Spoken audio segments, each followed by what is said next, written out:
គូបតាសានសម្បត្តិមានបងរំលោះដែរឬទេជំរាបសួរពុកម៉ែបងប្អូនជួបគ្នាម្ដងទៀតសម្រាប់ថ្ងៃនេះនេះខ្ញុំមកស្រាវចម្ងល់ជំរាបជូនពុកម៉ែបងប្អូនតែងតែឆាត់ចូល page ហើយនឹង comment នៅក្នុង page គូបតាសានសម្បត្តិសួរថាតើក្រុមហ៊ុនគូបតាសានសម្បត្តិមានបងរំលោះដែរឬទេចាអញ្ចឹងសម្រាប់ពុកម៉ែបងប្អូនដែលចង់បងរំលោះត្រាក់តើម៉ាស៊ីនច្រូត excavator គឺ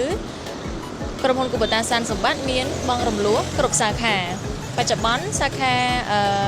របស់គូបតាសានសម្បត្តិយើងមានចំនួន3សាខាសាខាទី1គូបតាសានសម្បត្តិបាត់ដំបង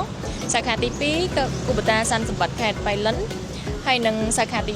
3គូបតាសានសម្បត្តិខេត្តតាកែវចាអញ្ចឹងមិនថាពុកម៉ែបងប្អូននៅខេត្តណា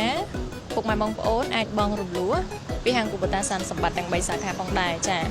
ហើយឥឡូវនេះពុកម៉ែបងប្អូនអស់ចម្ងល់ឬនៅថាគូបតាសានសម្បត្តិគឺយើងមានបងរំលោះគ្រប់សាខាតែម្ដងអញ្ចឹងបើពុកម៉ែបងប្អូនមានចម្ងល់ទាក់ទងនឹងការបងរំលោះអាច comment នៅក្នុងវីដេអូខាងក្រោមបានចាសូមអរគុណជួបគ្នាវីដេអូក្រោយ